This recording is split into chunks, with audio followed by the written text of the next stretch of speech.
All right, so thanks for joining us, everyone. I have Jaime Meeks here today, who is the sports dietitian for the New Orleans Saints. We'll get to talk more with her in just a minute in this module about sports nutrition. And I remember back in the 80s studying at LSU for being an athletic trainer that we did take a nutrition class, and that's what we took, one nutrition class. We were the people, the athletic trainers were the ones who were really one-on-one with athletes when it came to nutritional guidance, and kind of came to realize that, one class isn't enough for what we needed to do with our athletes, but we were the ones that were in charge of pregame meals and hydration and supplements and things like that, and the ones the athletes came to. So it's real refreshing to see how the performance health team itself has kind of grown with bringing in full-time staff that are dedicated to something as important as sports nutrition, sports dietetics. So I did want to introduce Jaime Meeks, and thank you for being here and sharing your information with us. Yeah, thanks so much for having me. So tell us a little bit about yourself. How did you get to where you are today? Yeah, so it actually started my senior in high school. I met with a dietitian myself as I was preparing. I went to LSU as well. I was preparing to try out for the LSU cheerleading team. And my coach at the time thought it would be a good idea for me to meet with a dietitian. And so I met with a dietitian that worked with active people in a fitness center. And she really helped me understand how food is really fuel and how you can use it to help performance. And I never really saw food that way in a performance standpoint.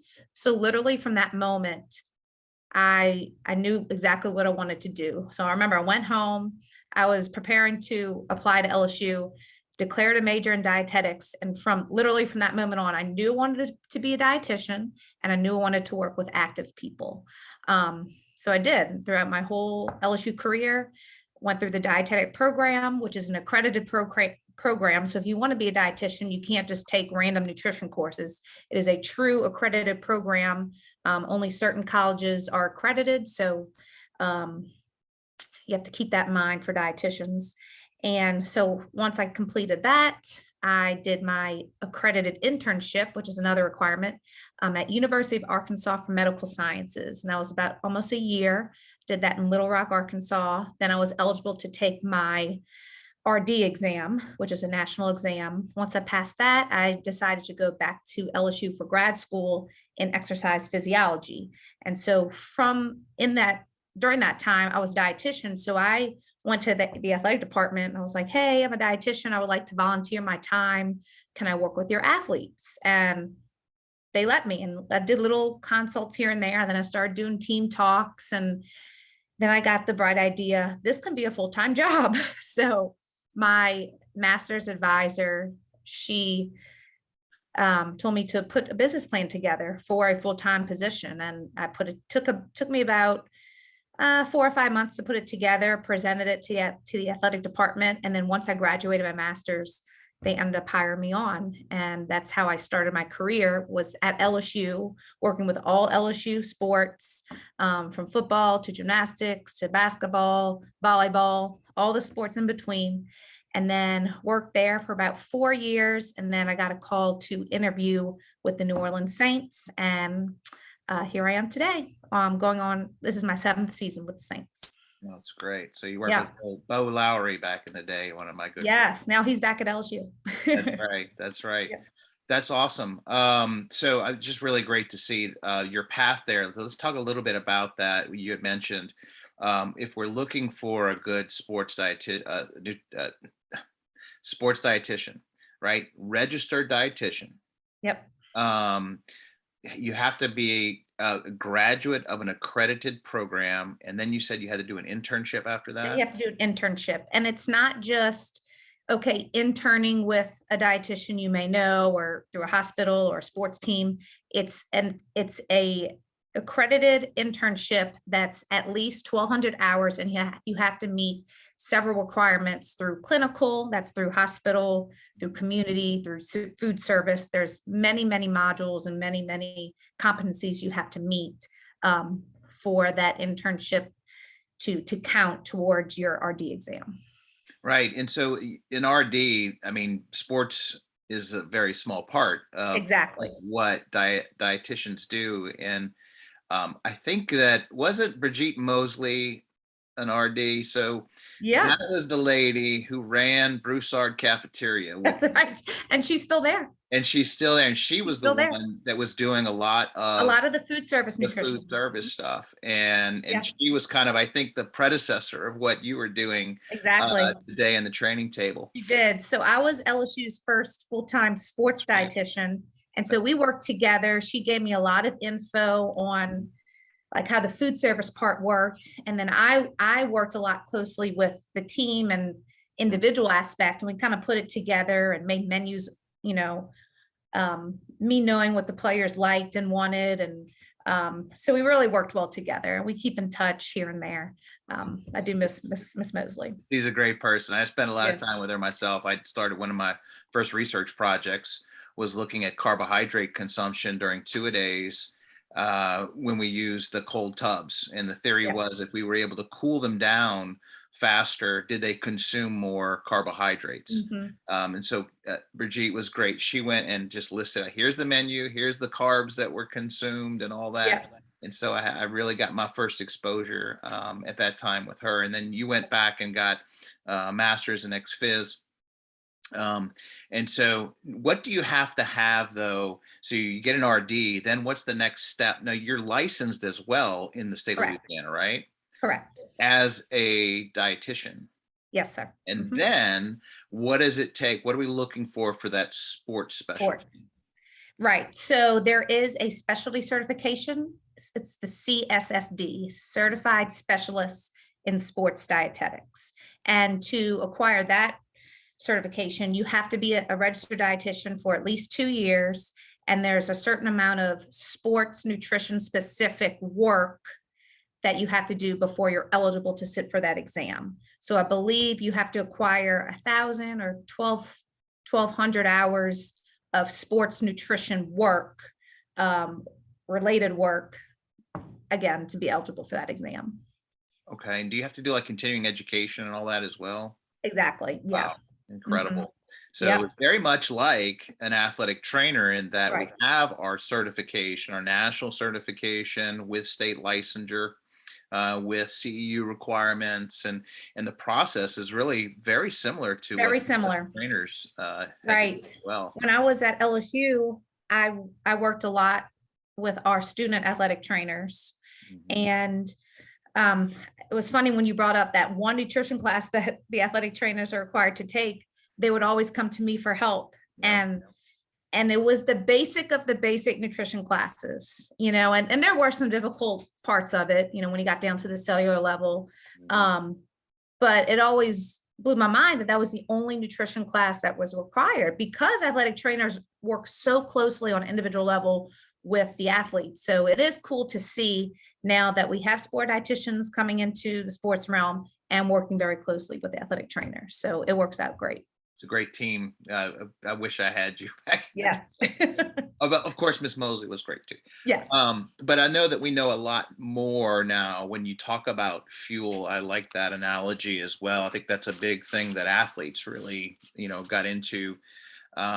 Tell me a little bit. This is where I am not a big fan of people that claim to have all this information about nutritional, advice and things. And there's a little trick people play, and they call themselves nutritionists. Mm. They're not really dietitians. They're not licensed. They're not certified. They don't have to go to college. They can just be somebody that sells Right. supplements in a GNC and be called a nutritionist. So tell me a little bit about what to look for in terms of, where's the credibility level when someone calls themselves like a nutritionist? Right. And like you said, anybody can call themselves a nutritionist. A lot of people that I've seen have had success in maybe losing weight or changing their body composition based on whatever they did personally with their nutrition or diet. So then they just call themselves a nutritionist to help other people acquire their goals. Okay, cool. That's great. But they don't really know everything that's entailed in helping an individual when it comes to health and nutrition. There's lots of lots of details required to know when it comes to, are they on any medication? Are there any interactions with that? Are there any underlying health conditions that you have to worry about when it comes to recommending foods or certain diets? So even though someone has changed their body tremendously, you can't always just trust the way they look. You have to make sure that this individual is credentialed and, has a good background education in dietetics. Yeah, so that's the point, is a nutritionist, besides the education background, it's the more holistic understanding of health, of comorbidities, of medication, of interactions, that is that next level. And because I know that, like our mutual friend Catherine Fauquier, huge in cancer nutrition. That's a huge aspect of what dietitians do, is in the medical world, is helping those who are going through cancer treatments. And that's a huge thing, that is that huge realm that you guys have, which just brings, I think, when you're working, especially with a higher level athlete, like a professional team, or even the higher level LSU type teams, you need to have that person that has that extra level of knowledge, not just someone that claims to have all this nutrition guru stuff. Right. It really does, I think, make sense to invest a little bit more into someone who has Exactly. the proper credentials. Right. I've had, I'll tell you this, I've had a friend who is a physical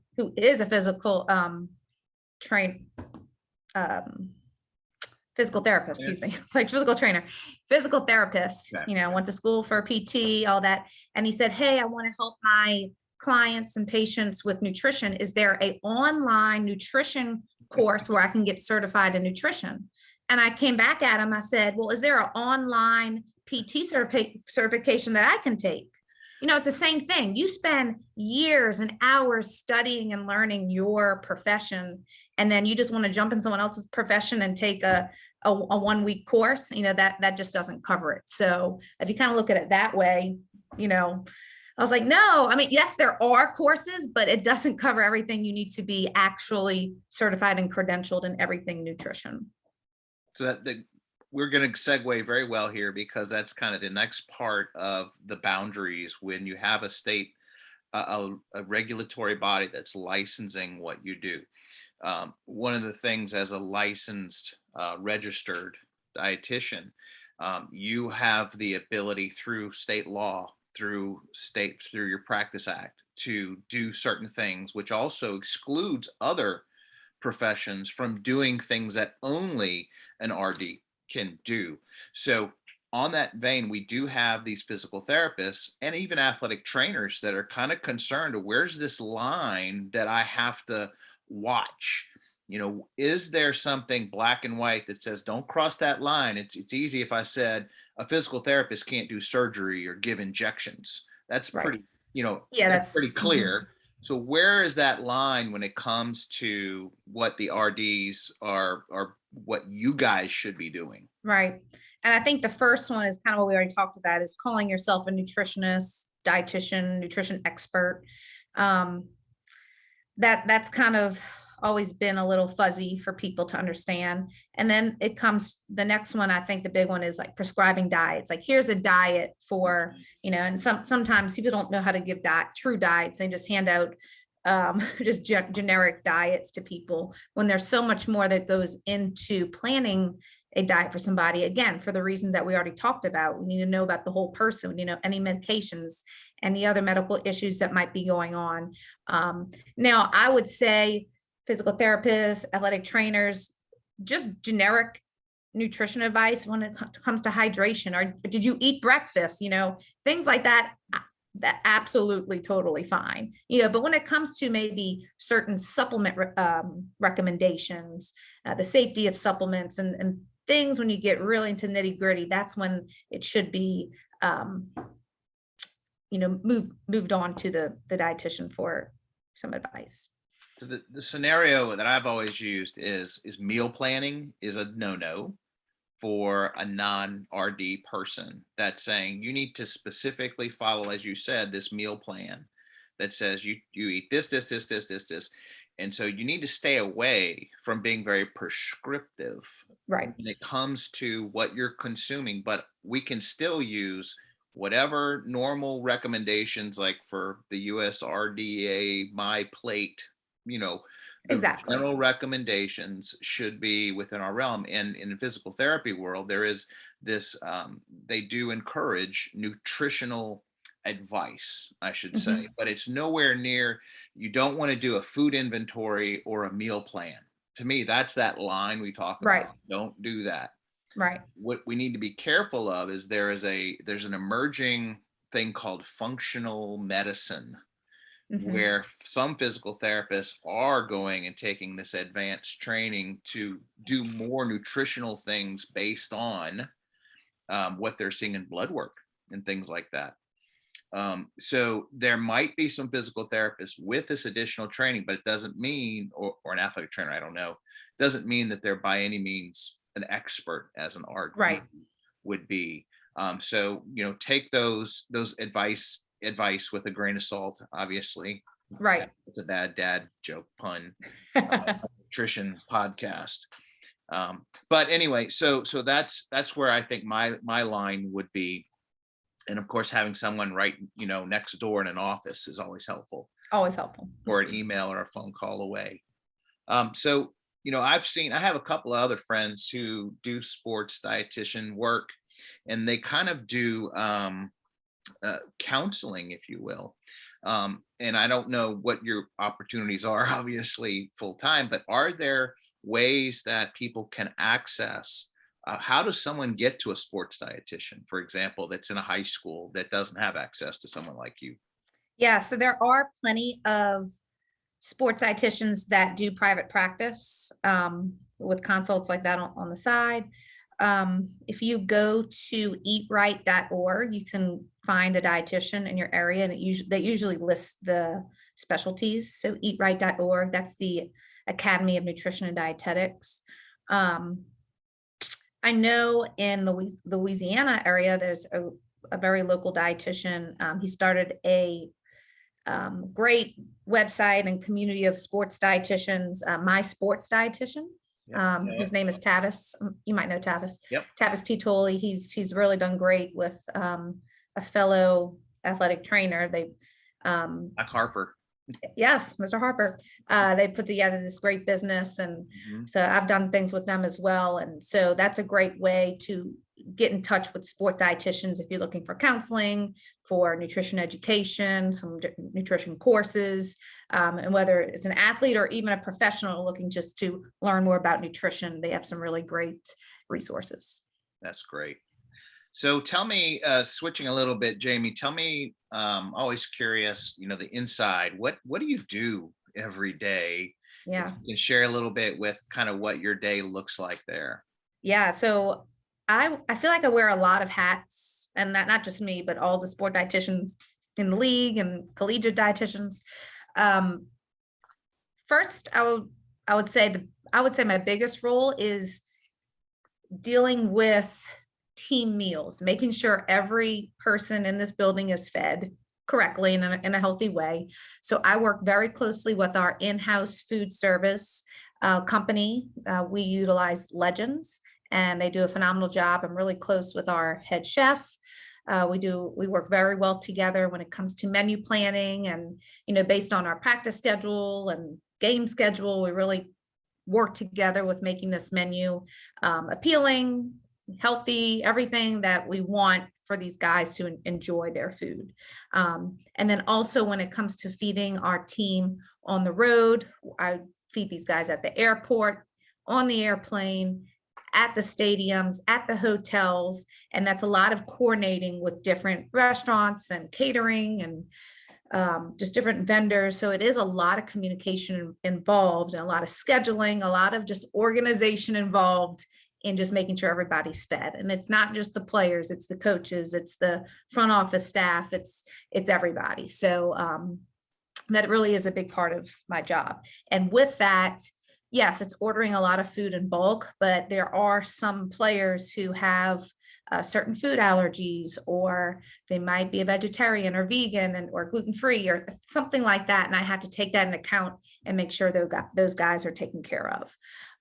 From there, I work individually with these guys if they have any nutritional issues, and it can be from a body composition standpoint, energy, if they're trying to put on muscle mass, if they're trying to lose body fat, whatever it may be. If they just need a hydration regimen, I help these guys throughout the season. And then on game day, again, it's the food service part, but then also during the game, helping with that hydration, those cramping protocols, mid-game and halftime refueling. So it is a lot of different things, recovery, nutrition, post-workout, post-practice. We have a full, I guess we like to call it a fueling station. We have different snacks and post-workout shakes that's individually made for each individual, supplement regimens if they need it. So from a team aspect and an individual player aspect, a lot of work is involved. Yeah, no doubt. I remember Yeah. when I was with the Saints 10 something years ago, we didn't have, we outsourced all of the food, and they would just come in with a big tent and they'd have a restaurant just catered. And so to have, and obviously the evolution of the NFL, of professional sports into performance health, where we only had 2 staff athletic trainers in the day, Right. in the NFL. And then we started to see physical therapists be part of the training room. We're starting to see that the dietitians. How many teams have someone like you? Everybody, is that? So every team has a dietitian with the team. Not, I would say maybe 23, 25 have a full-time dietitian on staff. The rest are just consultants. But every team must have a nutrition professional available to their athletes. Right. It's the same thing with the physical therapist who, Exactly. as part of the NFLPA contract that was revised back in the day, they required it. And it's interesting that the players are really pushing a lot of this for their own health. They're really taking care of things. And I like what when you talk about all the things that you have to do for all the meal prep, I go back to think about how important food is for morale. It is. Even in the Army, they do a lot of work in the military to make sure that food is good, because when food is not good, the morale is not good. It's not good. And you are totally right on that. Like, we see a difference. And, sometimes we'll have some fun food on the menu, whether it be a fried item or barbecue, whatever it may be, that other people might think, well, that's not healthy. Well, listen, if I just have grilled chicken and broccoli and brown rice every day, these guys are going to go across the street to Cane's and get what they want, or Uber Eats or DoorDash. The options are endless these days. So they're going to go out and get what they want. So we need to make sure that our options are plentiful, that they're flavorful, that it's what the guys like. I talk to these guys day in and day out what their favorite foods are. We bring in guest restaurants. We bring in food trucks. We bring in just so many different things to change it up, because it's a long season, even longer this year with the extra week. Hopefully we'll make the playoffs. We'll find out this week. But again, it's a very long season, and it starts really in July with training camp. And from there, it's from July all the way to January, February. And you got to keep it fresh. Are you just curious, are you keeping up with the guys in the off season and working on their diets as well? Yes. There. A lot of guys, obviously go home, but they all have my number. They reach out to me with certain questions, especially, I stress this when it comes to supplementation, making sure that they're not taking anything that is harmful or that could be banned, or give them a positive drug test, that they're really only taking things that are beneficial and needed. So that's a big topic that's talked about in the off season. The analogy, we talked about how nutrition is important in cancer rehabilitation, in cancer treatment, because of the deficits that are created and the effects that it has, for example, on bone mass and things like that, where nutrition even like physical therapy, nutrition is the treatment. It helps to restore these Right. individuals. So if you look at athletes who are basically in a depleted situation where they may have lost the hydration, the electrolytes, they may be in a negative, caloric balance. That's where the nutritionist, I'm sorry, the dietitian has to be very vigilant in individualizing that program for that person and that condition, just as we do it in physical therapy Exactly. or any other condition. So I think the athletes are obviously very lucky to have someone like you. In terms of, we talked a little bit about the interaction with the rest of interaction with athletic trainers. Who else do you work with in this whole performance health team, all the way from the athletes, coaches, strength coaches? Who Mhm. else do you bring in to kind of work together with all this? Yeah, you named it. Our strength coaches I work extremely close with them. I'm actually housed in the weight room, so I'm really close with the strength coaches, and I get to see the athletes work out. Our fueling station is in the weight room, so it we really reinforce the importance of nutrition right when they finish working out. It's in their face. We have everything available for them. So they have lots of education around them when it comes to handouts and flyers and just wording everywhere. So it always sparks good conversation. But back to your question, yes, strength coaches, our athletic trainers, and obviously we have physical therapists on our staff as well. And then our team doctors, they're not in-house all the time, but they're here a couple of days a week as well as on game day. And if there's a situation with an athlete that needs something when it comes to nutrition, obviously we'll work together.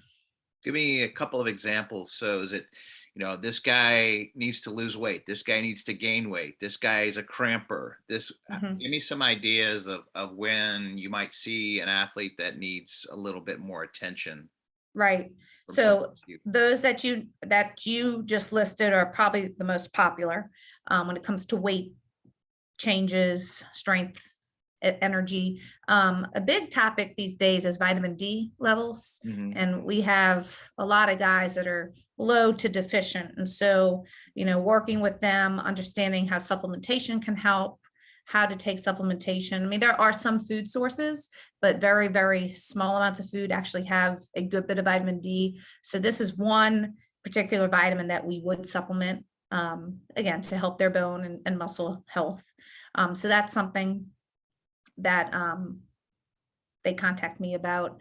And whether it be like a general sickness, and I'm not talking about the COVID or anything like that, but I'm talking about just general sickness when it comes to nausea or GI upset, loss of energy, just fatigue, they'll come see me for nutritional advice. So really lots of different topics surrounded by the food, about what food can do and what their current diet maybe needs to be changed or just modified to help with their goals. Yeah, you mentioned vitamin D. It was actually on my list of things to hit, because I know that that's been a big problem, particularly in retired NFL athletes, I believe. Big study that came out on that a few years ago, Mhm. that has really identified that as something that's specific to our athletes and the vitamin D deficiency. Without, we obviously don't have time. That's probably a whole podcast in itself. Right. But vitamin D is an example of something that we need to be watching out for. I wanted to pick your brain, like do a rapid fire, if you will, for the last few minutes of our talk here on some of the hot topics, and kind of get your take on. And we've talked about supplements. Give me your 1 minute spiel on supplements for athletes. Yeah. So, yes, food, diet, nutrition is huge. You should always, always, always focus on food first. But supplements may be needed in certain shapes, forms, whatever it may be. And there are some supplements that could help with performance. And so, when it comes to that, yes, I will suggest certain supplements for our guys, but we have to make sure that these are safe. These are good brands. They are third-party certified, whether it be NSF certified for sport, Informed Sport. And this is just to make sure that they aren't tainted with any banned substances that could potentially cause a positive drug test. And again, we just want to make sure that they are not taking anything to harm their health. But certain supplements, creatine, beta alanine, even beet juice and collagen and a multivitamin, omega-3. These are some really, really good supplements that our athletes usually would take. So I'm not against supplements as long as they're taken in the right way, a good brand, a good quality brand, along with a good diet. That's the way I look at supplements. You mentioned NSF. What are some other things beside a banned drug list should we be looking at for that high quality stamp of approval? Right. So when it's a third party certified, again, and make sure that doesn't have any banned substances. It also makes sure that what is listed on the label is actually in the supplement. So something that you're taking, everything is listed on there. You're not taking something that you don't know what's in it. And then also in the right quantities that's listed. You just know exactly what you are putting into your body. Yeah, so this third party certification, food companies are probably the worst at marketing BS, where they try to spin things to make you think that you're getting something. It's kind of like saying, corn is gluten-free, cornmeal gluten-free, and right, meat gluten-free. I'm like, chickens are vegetarian free. Of course they are. They don't. That's the kind of stuff that we need to watch out for. And even exactly. check into these third parties, because it could be a third party that the nutrition company owns. Who knows? Exactly. So be very careful, because you mentioned some things out there. Like creatine can not be good in certain situations, right? There's some things that these supplements, if you take them at the wrong time or at too much volume, they could really cause problems. Right. If you're just taking stuff because someone told you to, or you don't know how to take it correctly in the right dosage, it could do probably more harm than good. So that's why it's probably a good idea to meet with a nutritional professional to give you background on why it may be needed and then also how to take it. Yeah, so watch out for those fads that, as you just said, Jamie, great. Just because someone else is taking it, oh, look, I took this and look how good. No, you don't listen to your buddy, right, or your whatever that or anyone on TV that says that they took this, right, or a celebrity, because they're just getting paid. They're just getting paid to endorse it. So. Yeah. Is this similar to what I've seen this called, like ergonomic nutrition? Is that what this is about? Is using these types of substances in an ergonomic way? Ergonomic aids, yeah. Yeah, ergonomic aids. Yeah. Yeah. So that's just another term of a supplementation that could potentially aid in benefiting performance in some sort of way. Just these are the words that marketers come out with that people need to be aware of, that it's nothing fancy. It's market speak. Market, yeah. And they do a great, hey, you got to give it to the marketing, because they do a great job, but you just can't. I always tell people, be a smart consumer. Don't fall for the BS, because they got you if you did, and you're just wasting your money and you fell for it. So be a smart consumer. Yeah, or you hurt yourself or get banned something for that. Right. Okay, another big topic, things like these caffeine drinks. I see still these kids drinking these things. What's your take on all that? Yeah, very, very, could be potentially very dangerous, especially, some of them that are coming out with hundreds and hundreds of milligrams of caffeine and also just other stimulants in them. Again, these drinks, sometimes they have a just plethora of ingredients. So you don't even know how much is in there. Like, it'll list caffeine, it'll list all that, but you don't even know how many milligrams of whatever ingredients listed is in there. And so, and some people drink them a couple times a day, and then, or they're drinking other caffeine sources or other stimulant sources, some of these super teas that people are drinking now. And it really can build up, and especially for active people who are increasing their heart rate when they're working out or exercising or playing their sport. And then the increase of these stimulants, it's just not really good for your heart health. And I hate to say it, but lots of people have died from heart problems due to these stimulant drinks. Yeah. And they may inadvertently be taking, like a decongestant with an ephedrine in it, plus the caffeine. Right. That's just danger, Right. danger. Yeah, So it's really important, I think, to stay away from those as much as possible. exactly. All right. So a couple of more things, pre-game meals and things. What should we be looking out for these kids? What are some of your tips for pre-game meal? Right. And so the recommendations on this really hasn't changed a lot. Obviously, you want it to be carbohydrate based, to help with refilling and those energy stores, those glycogen stores, to get ready for the game. It's usually about 3 or 4 hours prior to kickoff, tip off, whatever sport you're playing.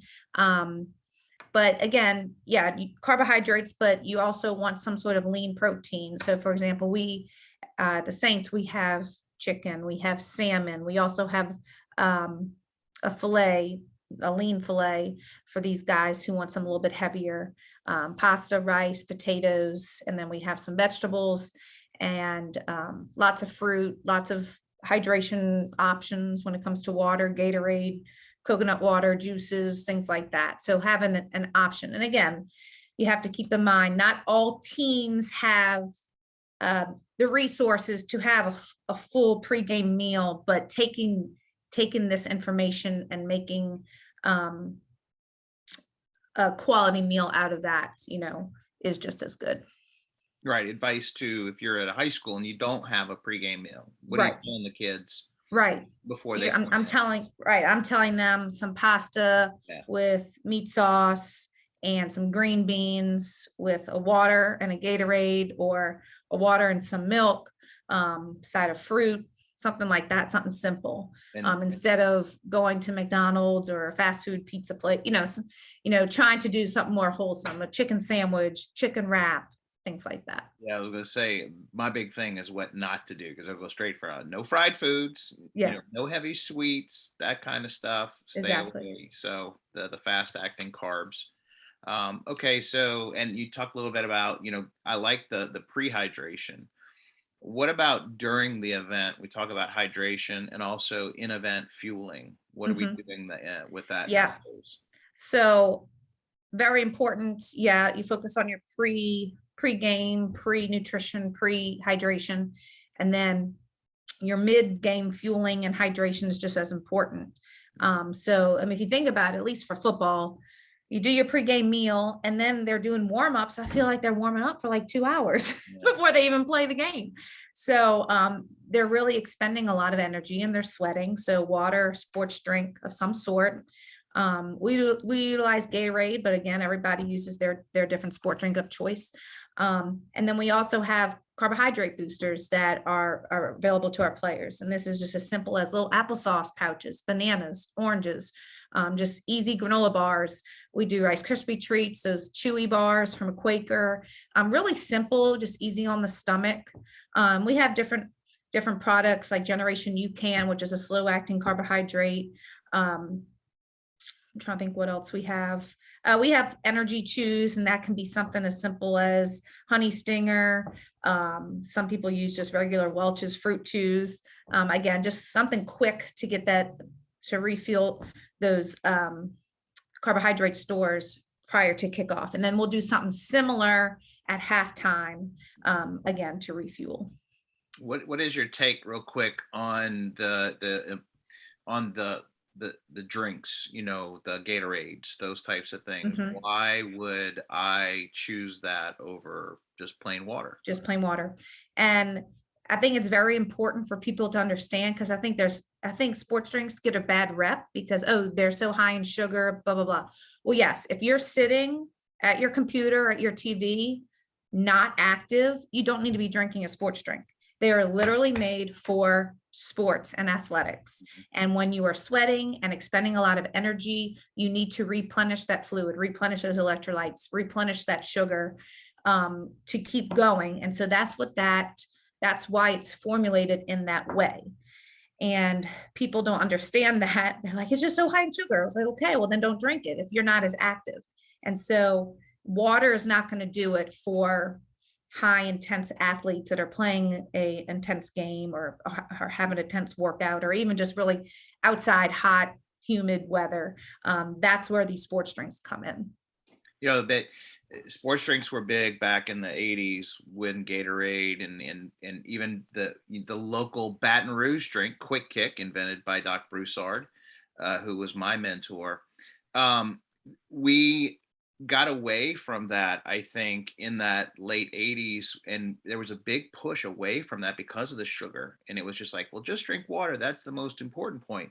But what people don't realize, as you said, is these athletes do lose a lot of the micronutrients that we need to replenish. And, you know, I just shout out to Gatorade, who's one of the top research. I give them props all the time for the amount of time and money they invest in research for their product. And they are the global leaders in, I think, hydration. Yeah. And so, and also, as you mentioned, some of the refueling things that they're doing with the little gel packs are right. wonderful. They are. And they so are. We work really closely with them to give them feedback on their products or what we may need as practitioners to help with our athletes. And they do a great job of listening to us and formulating their products based on what we need. Definitely agree. All right, so we'll wrap up a little bit. So let's get into recovery.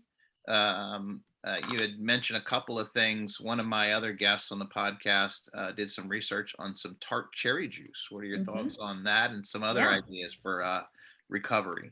Yeah, there are plenty of options now when it comes to recovery. And I always say the 3 R's of recovery, and that's refueling your carbohydrate stores, replenishing your hydration with electrolytes, and also rebuilding your muscles with protein. So, you know, carbohydrate, protein, and fluids are a must. And so, again, there's so many different products out there, but to talk about the tart cherry juice, very high in antioxidants in that specific cherry that they use. And so you'll see a lot of teams, athletes utilizing tart cherry juice a couple times a day for the antioxidant levels, to help with inflammation, to help with soreness, and also to help with sleep, has shown to help with your melatonin levels at night. And it won't put you to sleep, but when it's time for sleep, it's supposed to help you sleep a little bit more calmly. And then when it comes to protein, I'm not just talking about protein shakes. You can get protein from food, from different meats and fish and dairy and certain things like that. But a convenient way is through a shake. And so you'll see a lot of times athletes drinking protein smoothies or ready to drink protein shakes. Again, just to get that protein in and those fluids in. And then when it comes to carbohydrates, again, you can get carbohydrates through different fruits in a smoothie or through different granola bars, or again, through real food when it comes to just a post-workout meal, different breads and pastas and rices, or even when it comes to cereal or granola bars, things of that nature. Yeah, that's really great advice. And always, as we've talked about, is try to get your nutrients through the natural foods rather than the supplements. But there are instances, you know, where we don't eat right, or, you know, supplements for the basics, the basic vitamins and minerals that we need, or that we are excessive in depleting, would be a good reason to do something like that. All right, last topic. I know you're busy. We got to get to the playoffs. Yeah. Of course, you still have to do your part and someone else has to lose their part, but that's exactly a story. All right, a big topic that I think is important is eating disorders, particularly in our female athletes. It does happen in male athletes too. But what are some of the things we should be looking for with an eating disorder that we need to pay attention to in the performance health realm? Right. So I don't deal a lot with it here at the Saints. But like you said, you can find it in males. When I was at LSU, I did deal a lot with it when it comes to some of our athletes and sport teams. You'll see it more prevalent in sports, aesthetic type of sports, gymnastics, swimming, diving, cross country, things in that. We didn't have a rowing team, but you'll see it in the lightweight rowing. other track events, things like that. You'll see different pressures coming from coaches or parents or just big time the media, the social media. So just kind of keep an eye out. That's where it's all coming from. And then certain things to keep an eye out for is just what, I don't know whether you're an athletic trainer or coach or whatever you may be, just keep an eye out on your athletes, see what their eating habits are. It's a very, very touchy subject. So not just like calling someone out, why aren't you eating? Eat more. That's going to make things worse. So it's a very psychological, emotional type of disorder that it really takes a team of professionals, the psychologist, the athletic trainer, the dietitian, physician. It really is a team thing to where if you are a coach or someone that isn't really educated on this topic, it really is good to, source out the athlete to that group. And so, again, certain things when it comes to looking at their eating methods, they might be skipping meals, or they might be taking a bite and throwing food away, or running to the bathroom right after they eat. Certain things like that. There are many signs. Obviously, weight loss is a big one, or always cold. There's certain signs and symptoms that could give you a hint that something might be going on. So that's just something to really pay attention to. Yeah, not just getting really skinny, but Right. there are other signs, and this is part of what we call the female athlete triad, which is a serious problem with, particular, as we said, it can happen in males, but this is primarily a female athlete disorder, and the dietitian definitely is an important part, just like the psychologist, athletic trainer, physician. Okay, so thank you so much. Wrapping up, any other parting shots or things you want to throw in that we may not have talked about that you wanted to chat on? I think we covered a lot. We went from the whole profession to That's the right. day to day. So I think we did good. Good. Well, I appreciate you taking the time to be here. Again, everyone, the sports dietitian, huge part of the performance health team. Really glad to see these trends coming forward where we're bringing a lot more expertise into the care of the athletes.